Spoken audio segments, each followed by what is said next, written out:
dimensional CNN. If you ask me why I'm discussing so much about this topic, because this is very important, and especially when you have to deal with time series data or a sequential data, which is also very popularly called human activity recognition, if you have heard of HAR. So this sort of data are so far quietly done well using one-dimensional convolution neural network. But the limitation of one-dimensional convolution neural network is it fails to capture cross connection or interaction features. So there where your two-dimensional CNN comes into picture. Two-dimensional CNN are found through various research projects that they are more powerful in capturing both the temporal information as well as your interaction features or interaction effects of the features. And you know, this two-dimensional CNN always expects the data to be minimal two-dimensional torch objects or tensor objects. So we have to, so far your PyTorch just supports taking or reading data by default, which are inbuilt. But when we have to pass our custom data, it is very difficult because PyTorch do not have any inbuilt functions or methods to do that. And we have to hence do that lot of customization or kind of data preparation before feeding it to the PyTorch data loader. Okay, a word of caution, if you are not aware of PyTorch or deep learning concepts, please revise that before going further in this video.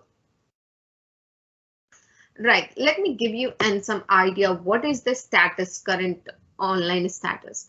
Whenever you try to search something like data source as data frame in PyTorch, you hardly get any resources, and even the existing ones are actually paid ones, like the one you see here. In this, it's talking about something called deep learning and data frames with PyTorch, but if you see it's a paid version, you really have to take the upgrade.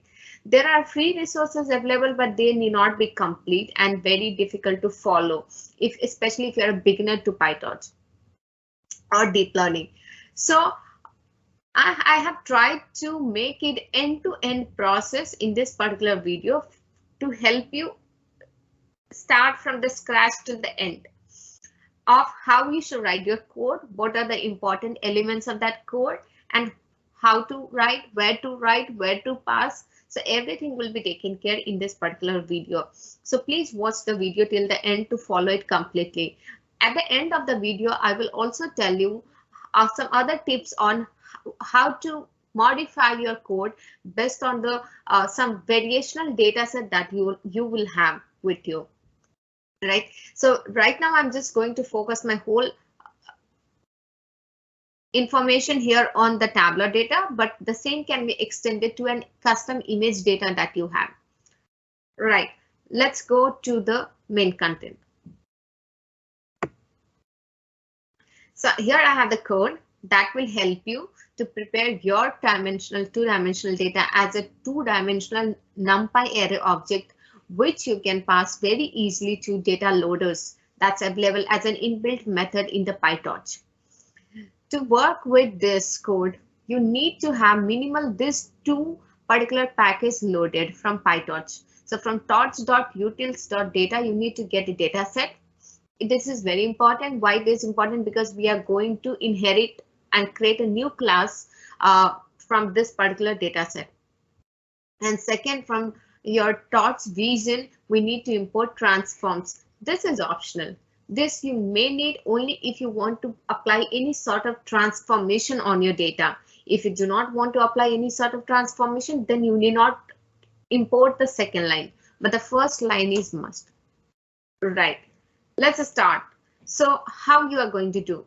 So whenever you have a custom data to load, you need to write a class. Now here my class name is load terrain data set. Okay. Now, this I chose based on my naming convention in context of my project, but you can go ahead and choose any name that suits with your project or your context.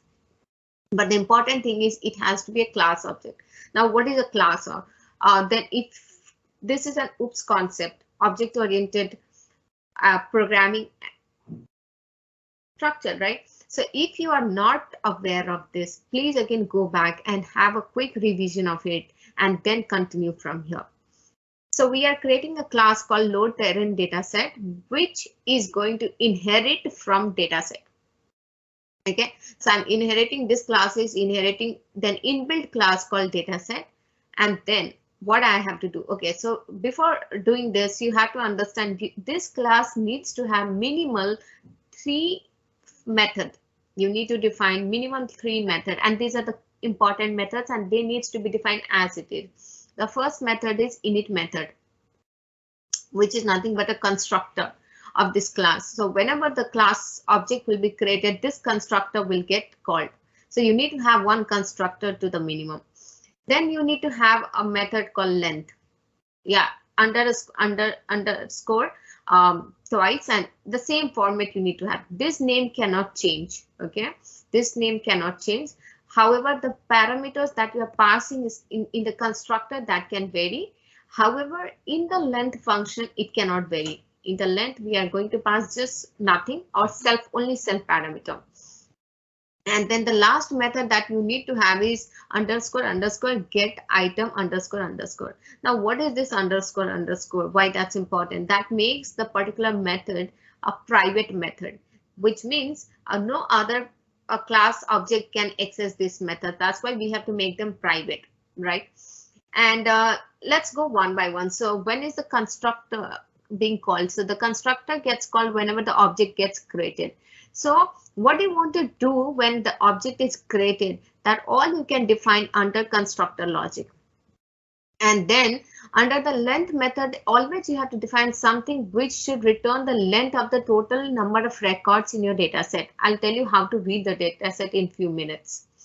And your get item method should have a logic that should return the data. Okay, so you can connect with the general machine learning concept. In a machine learning, what you do whenever you during the training, whenever you have to train, in each at a time you give one record, right? You give one record, you train on that, you pass another record, you train on that, you pass third record, and so on.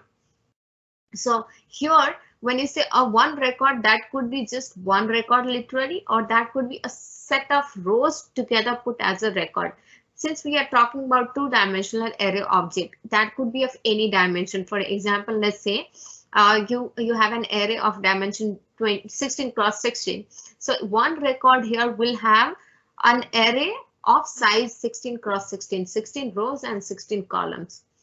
So you have to make sure to write your logic so that every time this method is called with an index number, okay, it should return that particular array at the given index. Okay, let's start with the init method. So init method, as I said, you can pass any parameters to this. That totally depends on your logic, from where you are reading, what all parameters you need to pass or you need to define your logic. What we write here is whenever the object is instantiated, you should load the values or the data from your local system as an object. Okay, as an object. So how am I doing there? So here I have done it based on my project. You can tune it and it's very easy. It's going to be very easy given that you follow this completely. So I have passed path. Path denotes the my local system path from where I'm going to read my data. That could be in any two-dimensional form. So right now, if you see, my data is here in CSV form, but it can be a text form also, or it can be any other form. Okay, but it has to be 2D. It can be a JSON file also. And then I'm passing the transform. What is this transform? So this is an instance of this transforms.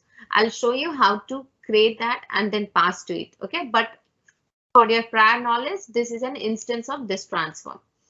And what I'm declaring then. So if you see, I have created few attributes called path, self.path, self.sample, self.label. So in my data, I'm going to have a features, I'm going to have labels, right? So my samples will hold all my features and my label will hold the corresponding target variable. Self.path I have just instantiated in case I'm going to use it anytime outside this method. So I should be having this information, although I'm not going to use it outside this method, but for just for this video, I have created it separately. If any variable that you think you are not going to use outside this object, you need not create it as an attribute. You can just directly use this object and that should be sufficient. Right. And finally, I have set the transform equal to transform, and I created this purposely because I'm going to use this transform even outside this method. Next, what I'm doing, once I have created all the attributes, I'm going and reading my data. If you see, I'm reading it as a CSV file, which is quite simple, which you can read with the help of pandas. So pandas, PD is a pandas, pandas.read CSV. So I haven't imported it, but you can import that also. Okay. So that's again, anyways, you do import in any general ML project. So that is also going to be a must. So pd.read CSV, and then I gave my path, and then okay, so this path you can pass as a parameter to this particular object. Okay, so this will be again a parameter. So it's not shown here, but you can think of any path. Let's say if your data set is in your C drive, so this will be a path to the C drive to that particular folder. Or let's say if your data is on Google Drive, so this will be a path to the Google Drive, right? So it depends where you run your code and which is your source of your data, right? Or folder where you have the data. From there you have to read it. And here if you see, I have read my data frame. Okay, so this train underscore data will be a data frame object at the end of it, the line here. Then next what further code, what you see here, that is based on what I'm targeting to do with my data. So my end goal here is within this method to transform my data frame into a bunches of two-dimensional array objects. Okay, why so? Because I'm going to represent my data as a multiple images or two-dimensional array objects. So for that, I have to split my data or slice my data. So that's what I'm doing. But also the slicing can vary depending on how is your data, what it represents, what information it has. So in some case, it can be basically like your first 16 rows of your data represents the information of the same, let's say, instance or image. Okay, for simplicity, I'm going to take an example of an image, but it can be anything. Next 16 rows will be another image. Next 16 rows can be another image, and so on. But mostly in the sequential data, it goes like a rolling window happens. So maybe first 16 records will be one image. Fine. Then from row number 2 to row number 17 will be second image. Then row number 3 to row number 18 will be third image. So here if you see, this is a rolling window with a step size of 1, but you can vary it. Okay, you can. So depending on how you define your data, two-dimensional array, so many parameters you have to create. Hopefully that gives you an idea. Let's see the next one. So I have created how many columns I have in my data. I have read that. How many rows I have in my data, I got that. And then what I'm doing, okay, so I'm basically splitting my whole data frame into train X and train Y. So this will hold only my Y target variable, and train underscore X will hold all the features. Okay, now right now the indexes are hard coded, but again, that you have to parameterize based on where at which position of the data frame column your Y variable is and your X variable is. Right. Let's see next. So in this example, I'm creating an image out of a rolling window. So that's how the code is written, but please tune as per your requirement. For example, my idea was to create a multiple image of 48 rows and 6 columns. Okay, and because there are just 6 columns in my CSV file, that's how, excluding the target variable. So I have written some logic, a for loop, where I'm going through every row or a set of rows. If you see, so how do you know what it's a set of rows? So that you can see there's a, can you see that I have basically an end index, which is an incrementing by a step size of 1. And initially I have something called start index, which is starting from index 1. Mostly there is the row starts with index 0, I know, but in my data set it was with 1. And then I have image height. So I call it image height. You can think of image height as a number of rows equivalent to one row. So here it is 48. So my logic, I do not want to get into the code, but in general, I can tell you it's going to divide the entire data frame into a number of two-dimensional array object, which I'm treating it as an image, which I'm going to pass to a two-dimensional convolution neural network. And I'm splitting at the rolling window of step size 1. So the rolling window size is 48. Okay, so it will take first 48 records or rows and then 6 columns, and it will stack together to form one array object, two-dimensional array object of size 48 cross 7. Okay, so right now this is going to be just an array object, and that array object I'm actually stacking in this sample. Sample is what, if you see, that's a list object. So I had created self.sample, which is a list. In my list, I'm appending that train underscore s start position to end position plus 1 dot values. So dot values basically converts a data frame to an array. So my sample is going to be a list of the arrays, and each of the array is going to be of size 48 cross 6. Okay, and that's how it's forming. And simultaneously, I'm taking for every 48 rows, there will be one particular y variable that I'm picking. Rather than picking all y, I'm just picking the y corresponding to the last row. Okay, and that's what it's happening. So you can in detail go through this logic to actually understand what I described, whether it's working with this code or not. It does actually, but that's the whole idea. So the important key takeaway that you should take from here is you have to prepare your data into multiple such arrays and stack those arrays or append those arrays in a list object. That list name you can give anything. Then at the end of this operation, you should have two lists where something called your sample list and level list, or your X list and Y list. In the Y list, you'll have all your Y variables, and in your X list, you will have two-dimensional array objects of any particular size that you pick, and that should be the whole idea. Correct? So these are the whole operation we do. We prepare two list objects whenever this init method is called. Now, so this will be called only once whenever then an object of this class gets created or instantiated. What about the other two methods? So the other two methods gets called during the training period, not during the object instantiation. So this object is going to get called during the training period. So whenever during the training, whenever it needs one row to fit to the training model, it's going to call get item with the index number. This index number you don't have to pass.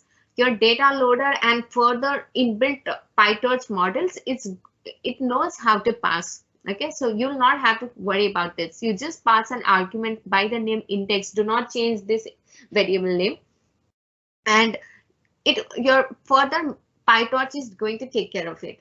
But what is important is that get item is going to call by during your training of your model with and it is going to get called with an index number, and at that index number you must have some array object. Okay, so if you see what I'm doing whenever it is called, I'm just indexing my list called self.sample with the given index. That will basically return me an two-dimensional array object at the given position, and I'm also indexing corresponding y variable, target variable. So x and y I return in this x and y. And then yes, there's an additional step if at all you want to transform it as an torch object. Okay, so to do that, we are doing a transformation. So what I'm doing is I'm converting my two-dimensional array as a torch of dimension 1 cross 48 cross 6 in this case. Okay, so that's why I have reshaped my image to first 1 cross r cross c. Here, if you this 3 has their own significance, you cannot again change them in deep learning. So what is the significance? If you are aware of the channel, an image can have multiple channels, like especially an RGB image has 3 channels, R, G, and B. There could be a gray image has one channel, just one channel.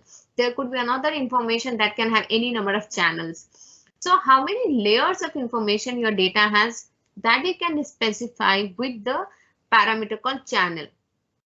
Okay, so you have to make sure from here you return your array in the form CHW. C represents your channel, H represents the height, and W represents the width of the image. And here in my case, I'm going to treat my data as a grayscale image, and that's why I'm making the channel as 1 strictly.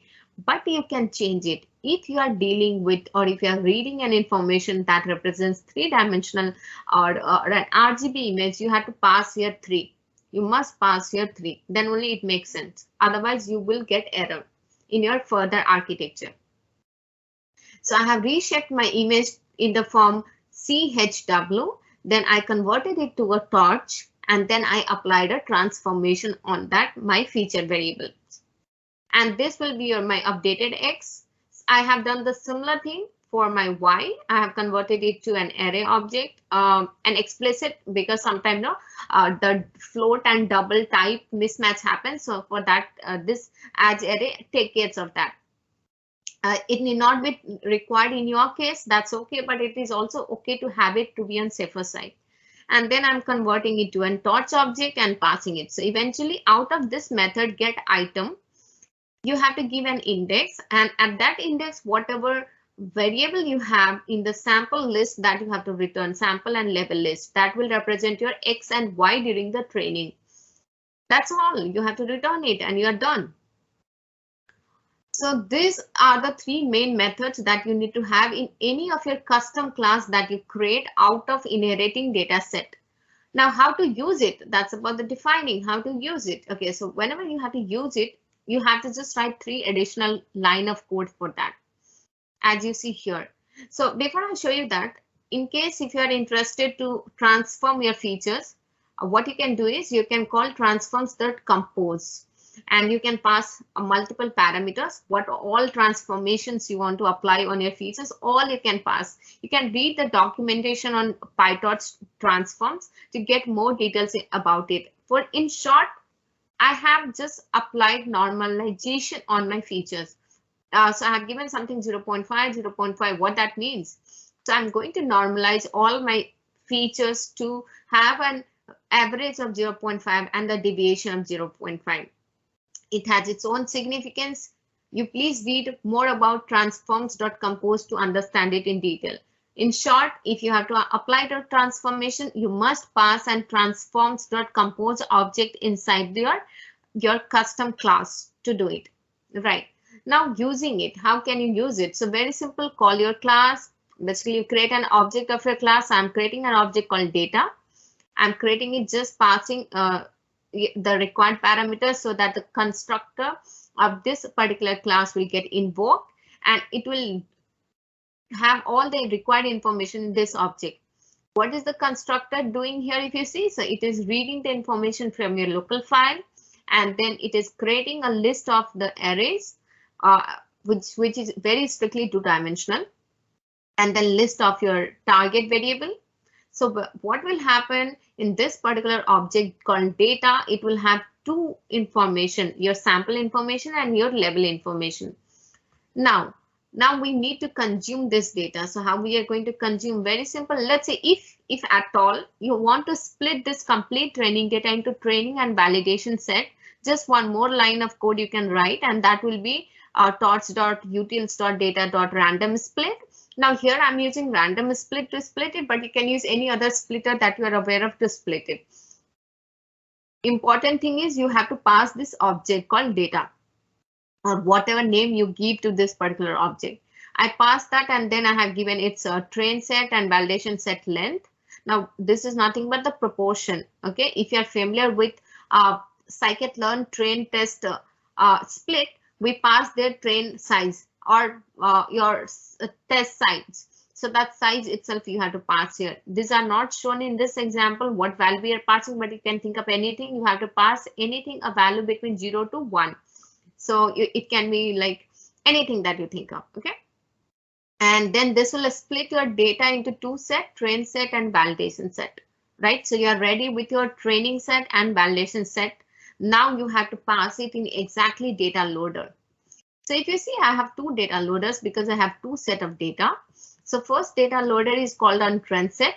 So that and then all other parameters like batch size, shuffle, and sampler if you have, those all you can keep on passing. Important thing is data set. And for similarly for the validation set, we have validation set and then batch size and shuffle and sampler and so on. And that will be your validation loader.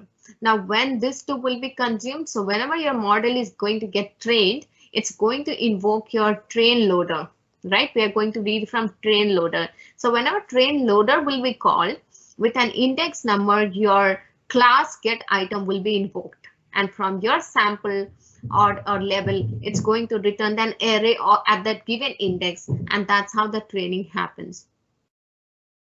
So that's the whole concept about defining a custom class in PyTorch to read a custom data set from any of the source and then pass it to the data loader. And that's all. Rest of the code, how you know you have been working with PyTorch remains same. And the similar thing or the similar concept can be extended around loading any other data set that could be in your text form or any other form, Excel form, any two-dimensional form that you can think of, JSON form. And the same concept can also be extended to read images from your local system. Okay, so mostly if you see, we have inbuilt images, like if you're aware of MNIST, right? So those are directly passed to the data loader. But if you have the images in your local system, which is not as an inbuilt data source, then in that case, again, you have to write a custom class like this, inheriting from data set, read the give the path from where you want to read your images and create the particular variable called sample or any other name that you think of. Important thing is its type. The type should be of list type. And later you need to have the get method. Given an index, it should return an image at the given position. If you want the detailed video on reading an image from a custom location, let me know. I will try to share that too.